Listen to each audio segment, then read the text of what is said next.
Your iPhone already has a feature built right into iOS that can basically turn it into a dumb phone. Maybe it's a teenager who keeps sneaking social media, or maybe they just got grounded. Maybe it's a parent who just needs calls, texts, and keeps accidentally going down rabbit holes or getting scammed. Or maybe it's honestly just yourself. Well, don't worry, I've got your back. And today I'm going to show you exactly how to set it up the right way with locks so it actually stays that way. The feature we're going to use is called Assistive Access. Apple actually designed it to help people with cognitive disabilities use the iPhone more simply. Big icons, only the apps you choose, no notification badges, no app store. It's really powerful. But here's the thing, Assistive Access by itself does have a little problem. Since it was really built as a way for people to help themselves, anyone can turn it off. They can just go into settings and boom, back to the full iPhone. So we're going to fix that. Today's setup has 3 parts. First, we'll turn on Assistive Access and choose exactly which apps are available. Second, we'll lock it behind screen time passcode, so it can't be turned off without your permission. And third, we'll add time limits on the apps that are allowed, so both daily limits and scheduled downtime. So you can see if I try and go in here, it's restricted. So let's go ahead and get started. So go ahead and open up your settings app. Now this is going to be the settings app on the phone that you are giving to somebody who needs the assistive access. So either your child's phone or your parent's phone. So whoever's phone is going to have the assistive access set up, that is the settings that you are going to go into. So scroll down and tap the accessibility section. Next, you're going to scroll all the way down to the bottom. You're looking for Assistive Access. Now, right above that is going to be Guided Access, and that's a little bit different. The Guided Access locks the phone to a very specific app that you choose. So this is the perfect option if you're going to hand your phone over to a toddler to watch a Bluey episode or something like that, so they can only get to what they are looking at the moment, and they can't get into the rest of your iPhone. Guided Access locks to one specific app. Assistive Access locks it to a few specific apps that you choose. So we're going to go ahead and tap Assistive Access and then Assistive Access. Now you're going to be asked which apps you want to include in this setting. So this is the most important decision in the whole setup. Only add the apps that you actually want the person to have access to. For most use cases, it's going to be the phone, messages, maybe a camera, maps. I'm going to add the podcast app for this demo. But again, this is going to be just whatever apps that you want your child to have access to. Now, like I said, you can limit the time on those specific apps. So if you want to allow, so let's say YouTube on the phone, you can limit YouTube to maybe a half an hour. So they can only use YouTube for 30 minutes, but they still have this really protected environment that they can access on the phone.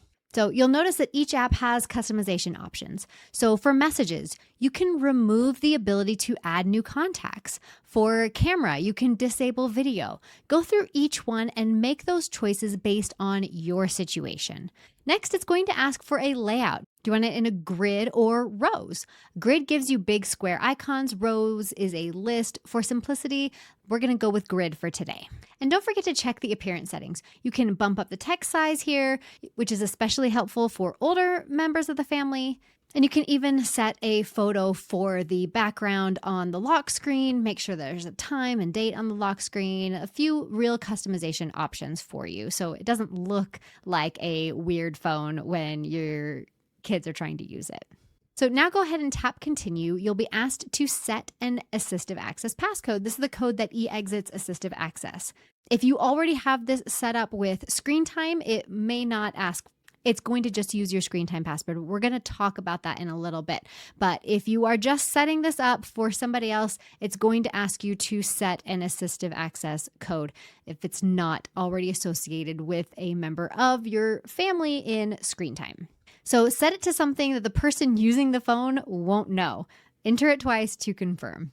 Now hit turn on Assistive Access. So your iPhone is going to restart into this simplified interface. You'll see just the apps that you choose, big icons, clean screen, no distractions.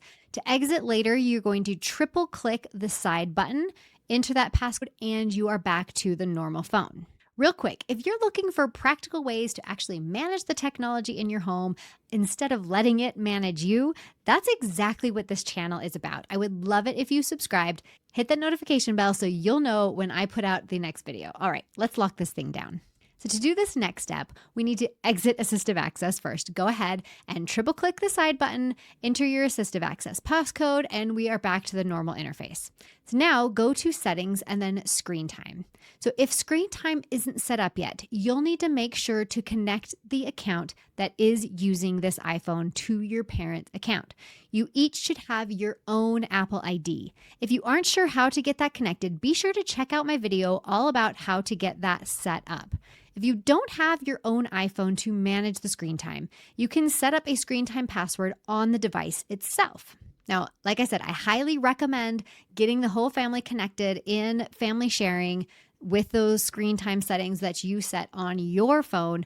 But again, if you don't have an iPhone yourself, you can do all of this on the actual iPhone itself.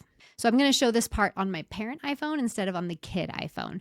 So you're going to go ahead and open the settings on the phone, scroll down to manage screen time and tap lock screen time settings.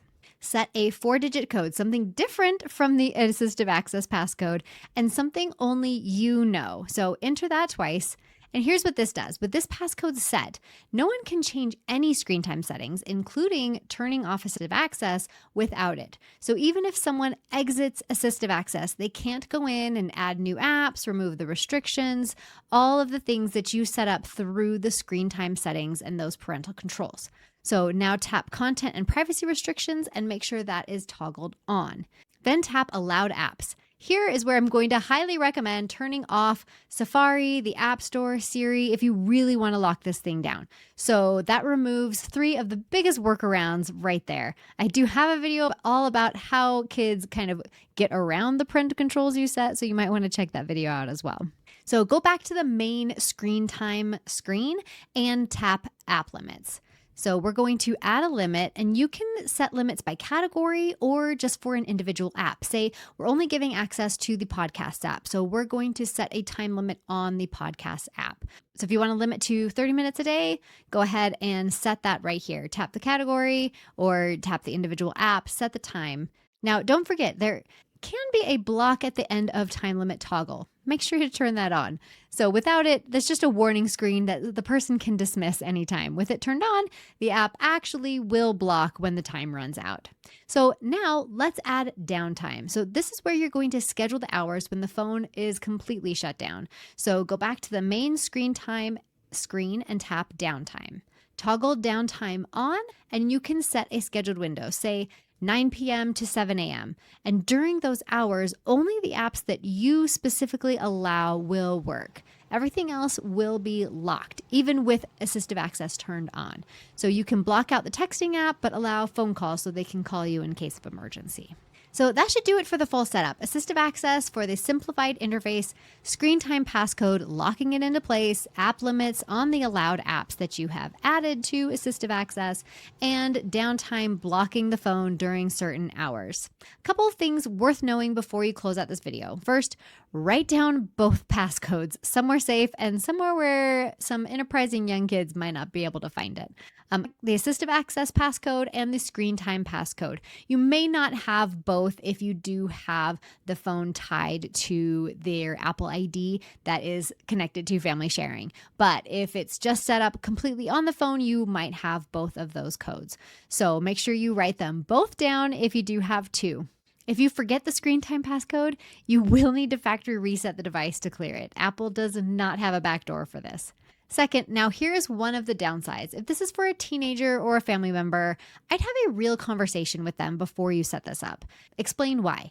The tech works a lot better when the person understands the intention behind it, rather than just waking up one day and finding their phone is completely locked down. Now, I know a lot of tech content out there is designed to scare you, and honestly, fear works. It gets clicks, it gets shares, but that's not what I'm here to do. I want you to feel confident about the technology in your home, not afraid of it. This setup is one of the most powerful tools built into iOS, and most people don't even know it's there. So get this video out there so that more people understand how they can use this tool. So in the meantime, this is Family Tech powering down.